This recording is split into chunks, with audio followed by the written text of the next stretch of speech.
Hi yous, welcome to Manimanthan TV. మనతో ఒక శివభక్తుడు అనాలో ఏమనాలో నాకు తెలియదు, కానీ అతని పేరు కిషన్ రెడ్డి. అతను వచ్చేసి స్టేషన్ గన్పూర్ నుంచి వచ్చారండి. ఒక టెంపుల్, ఆ టెంపుల్ని ఎలా చేశారంటే పాపం అతను చాలా ఏళ్ళ నుంచి కష్టపడి దగ్గర దగ్గర 10 ఏళ్ళు అయింది కావచ్చు ఆ టెంపుల్ గురించి కృషి చేయబట్టి దాన్ని, ఆ గుడి పేరు వచ్చేసి భైరవ గుట్ట అంటారంట. సో దాన్ని భైరవ గుట్టగా పేరు, స్టేషన్ గన్పూర్లో ఉంది. సో దాన్ని తలకాయల గుట్ట అని కూడా అంటారంట. సో సార్ని అడిగి తెలుసుకుందాం అసలు. సార్ నమస్కారం. సార్ నమస్తే అండి. శ్రీ గురవే నమః. శ్రీ గురుపాద చరణ కమలేభ్యో నమః. సార్, మేము మీ రీసెంట్ ఇంటర్వ్యూ రామరాజ్యం అనే టీవీలో చూసాం సార్. ఓకే. సో అది చూశాక అనిపించింది, సో ఇంతగా కష్టపడి ఇన్నేళ్ళ నుంచి సో అది చేశా కూడా ఇంకా ఎందుకు అంత ఎవరు కూడా చూడట్లేదు, కానీ భక్తులు కానీ రావడం లేక. సో చెప్పండి సార్, అసలు అది ఎలా స్టార్ట్ అయింది, అసలు ఇది ఎందుకు చేయాలని మీకు పడింది? ఇది బీజం పడిందండి. మా అమ్మగారు మంచి శివభక్తురాలు, కానీ నా చిన్నతనంలోనే ఆవిడకి హార్ట్లో బ్లాక్స్ వచ్చాయి. ఆమె ప్రతి సంవత్సరం నేను బతికితే, నేను బాగుంటే నేను ఇది చేస్తా అది చేస్తా అని శివుడికి మొక్కునేదనమాట. ఈవెన్ మా ఇంటి దేవుడు వేములవాడ రాజరాజేశ్వర స్వామి గారు సంవత్సరానికి ఒక వెండిది గుండె తీసుకుపోయి అక్కడ గల్లలేసి వచ్చేదన్నమాట. ఈ తరుణంలోనే నాకు తెలంగాణ యాజిటేషన్ జరిగినప్పుడు అసలు మంచి ఎడ్యుకేషన్ పిల్లలు ఆత్మహత్యలు చేసుకునేవారు. అసలు ఆ కన్న తల్లి తండ్రుల ఘోష అసలు ఎంత, అసలు వర్ణనాతీతం అది. అప్పుడు నాకు అనిపించింది, మా అమ్మ ఇట్లా మొక్కుతుంది కదా, అదే దాంతో నేను కూడా ఒకరోజు స్వామివారికి 2011 శివరాత్రి రోజు మొక్కుకోవడం జరిగింది.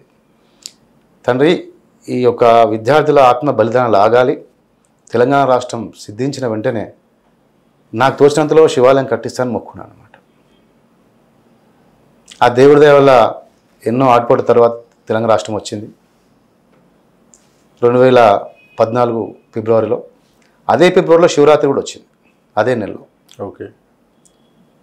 నాకు భయం వేస్తా ఉంది, నేను శివాలయం కట్టిస్తా అన్నాను, కానీ నా వల్ల అవుతుందా అనుకున్నాను. 2014 అదే ఫిబ్రవరిలో నెలలో వచ్చినటువంటి శివరాత్రి రోజు అదే మదన పడుతూ మైండ్లో ఉంటూ శివరాత్రి జాగరణ చేస్తూ నిద్రలో జారుకున్నాను.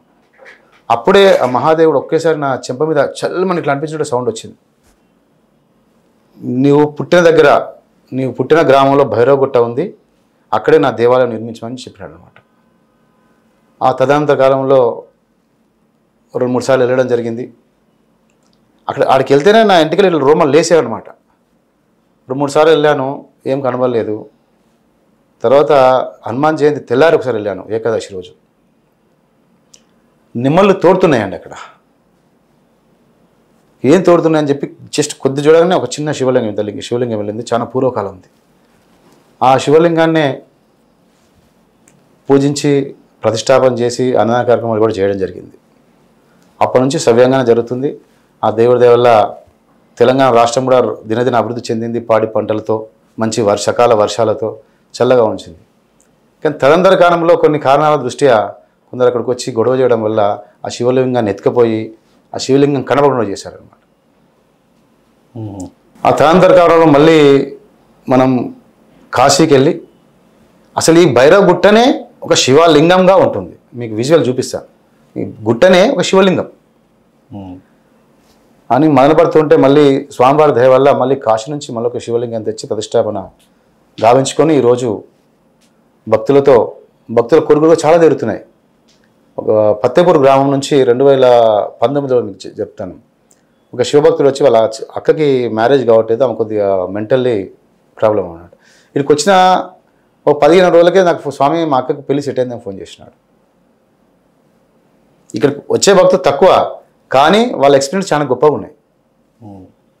ఒక హరిలాల్ అనే ఒక భక్తుడికి 2 ఆడపిల్లలు ఆల్రెడీ. ఈ మనల కంటే ఎట్లా మనకి కొడుకు పుట్టాలనే కోరిక ప్రతి తల్లిదండ్రులకు ఉంటుంది, ఒకడైనా కొడుకు ఉండాలి, వంశోద్ధారం ఉండాలని చెప్పేవాడు. స్వామి నాకు కొడుకు పుట్టాలి, నువ్వు వెళ్ళి రోజు దిగుముట్టి అక్కడ నువ్వేం చేయకు, ఆ దేవుడి వల్ల అతను కూడా కొడుకు పుట్టినాడు. ఇంకా ఇక్కడ మహిమలంటే కరోనాలో మహా అద్భుతం ఇవన్నీ కాదు. కరోనా అప్పుడు అసలు ప్రపంచ దేశాలే, అభివృద్ధి చెందిన దేశాలే తలడిల్లిపోతూ ఉన్నాయి.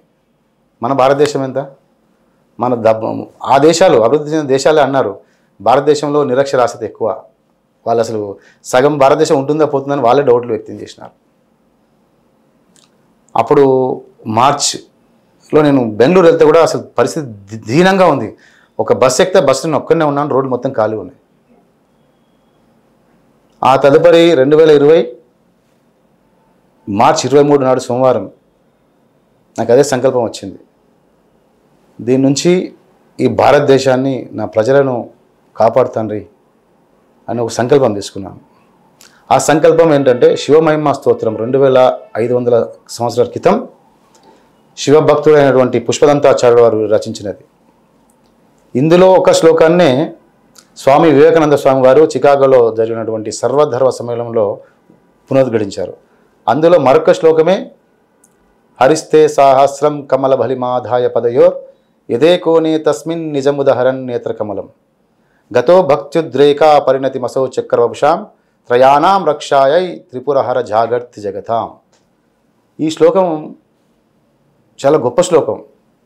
ఇది ఒక భక్తికి పరాకాష్ట. శ్రీ మహావిష్ణువు శివుడిని పూజిస్తూ 1000 పద్మములు సమకూర్చుకోగా చివరిన ఒక పద్మం తక్కువ అవుతుంది. ఆయన విష్ణుమూర్తి, ఆయన శక్తితో ఒక పుష్పాన్ని మళ్ళీ తెచ్చిపెట్టవచ్చు. కానీ అతను భక్తిద్రేకంతో తన కుడి కంటిని పెగిలిచ్చి చేసి 1000వ పద్మంగా స్వామివారికి అర్పించినాడు. ఆ భక్తికి మెచ్చిన ఆ మహాదేవుడు శ్రీహరికి ఈ లోకరక్షణార్థం సుదర్శన చక్రాన్ని బహుకరించాడు. ఈ శివమహిమ స్తోత్రం అనేది మన దక్షిణ భారతం కంటే ఉత్తర భారతదేశంలో చాలా ప్రాశస్త్యం ఉన్నది. ప్రతి నమ్మకం చెమకం తరివిన తర్వాత, శివ పూజ అయిన తర్వాత ప్రతి ఒక్కరు ఈ యొక్క శివమహిమ స్తోత్రాన్ని పఠిస్తారు అక్కడ. అంతటి గొప్ప భక్తికి పరాకాష్ఠనే ఈ యొక్క శివమహిమ స్తోత్రం అనమాట. ఈ శ్లోకం నా మెదడును తట్టింది. ఎందుకో అట్లా అనుకున్నాను, స్వామి అదైతే నేను చూడలేదు, కానీ నా దేశాన్ని, ఈ నిరక్షరాస్యత తక్కువ ఉన్న దేశము, ఎవరు రకరకాల మనుషులు, రకరకాల మతాలు, ఒకరు చెప్తే ఒకరు వినరు, ఇలాంటి దేశం అయిపోవాలి కరోనా నుంచి. ఎట్లనే ఈ దేశాన్ని కరోనా బాధ కాపాడి కరోనా కట్టడి చేసే శక్తిని ప్రసాదించు తండ్రి అని స్వామివారిని ఆ రోజు వేడుకొని, ఈ మంత్రం దిశగానే నేను కూడా నా మొక్కు చెల్లిస్తానని ఆ రోజు నేను దేవుడికి ప్రమాణం చేసి ప్రామిస్ చేయడం జరిగింది అనమాట. ఇది ఫస్ట్ వేవ్, సెకండ్ వేవ్ తర్వాత నా మొక్కు కూడా చెల్లించుకోవడం జరిగింది. అది మీరు రామరాజ్యం టీవీలో చూసే ఉంటారు. ఇది నేను గుప్తంగానే ఉంచుదాం అనుకున్నాను. తర్వాత రకరకాల అతివృష్టి వల్ల తెలంగాణ రాష్ట్రంలో కూడా కడం ప్రాజెక్టు విషయంలో అయితేంది, భద్రాచలం వరదలప్పుడు అయితేంది, 2022, 2023, 2024లో మొన్న మనం శ్రావణ మాసం అమావాస్య రోజున వచ్చినటువంటి భద్రాచలం విజయవాడ వరదలు అయితేంది. ఆ తదనంతరం 15 రోజులు అతి భారీ వర్షాలు అన్నారు. అప్పుడు మొక్కున్నాను స్వామివారిని, స్వామి ఈ యొక్క గుడి తాలూకా చరిత్రను బయట చెప్పి మీ యొక్క మహామందిర నిర్మాణానికి నేను పూనుకుంటాను తండ్రి, ఈ యొక్క అన్నదమ్ములు లాంటి ఆంధ్ర తెలంగాణ రక్షించమని ఆ రోజు వేడుకున్నాను. వేడుకున్న తర్వాతనే మనం ఆ రామరాజ్యం టీవీలో చిన్న ఇంటర్వ్యూ ద్వారా ఈ విషయం చెప్పగలిగింది. కానీ అది నేను బయటికి మళ్ళీ వీడియో రిలీజ్ చేయలేదు. తర్వాత నా మనసులో ఇంకొకటి తట్టింది. ఈ ప్రపంచం యావత్ హిందూ సమాజం ఎప్పుడెప్పుడు అని ఎదుర్కొన్నటువంటి మహాకుంభమేళ ఇది దివ్యంగా, భవ్యంగా, విజయవంతంగా పూర్తి కావాలి. ఎందుకంటే మన సనాతన ధర్మం మీద రాళ్ళు వేసే వాళ్ళు చాలామంది ఉన్నారు. ఇలాంటి ఇబ్బందుల గురి కాకుండా విజయవంతంగా ఈ యొక్క మహాకుంభమేళ 144 సంవత్సరాలకు ఒకసారి వచ్చిన కుంభమేళ, అంటే 12 సంవత్సరాల కుంభమేళ వస్తుంది, కానీ ఈసారి వచ్చింది 140 సంవత్సరాల తర్వాత వచ్చిన కుంభమేళ అనమాట. ఇది మా గురుదేవుల ఆశీస్సులతో నాకు కూడా అక్కడ 21 రోజులు ఉండేటువంటి భాగ్యం కలిగినందుకు చాలా సంతోషిస్తూ, ఈ విజయవంతమైన శుభ సందర్భంగా, అంటే మా లెక్క ప్రకారం, మా గురువు లెక్క ప్రకారం మనకి మకర సంక్రాంతి, మౌని అమావాస్య, వసంత పంచమి, మాఘ పౌర్ణమి, ఇవి 4 స్నానాలు చాలా ఇంపార్టెంట్ అనమాట. ఈ 4 స్నానాలు అయిపోయిన తర్వాత మీకు ఈ ఇంటర్వ్యూ ద్వారా నేను బయటికి ఈ వీడియోని రిలీజ్ చేస్తున్నాను అనమాట.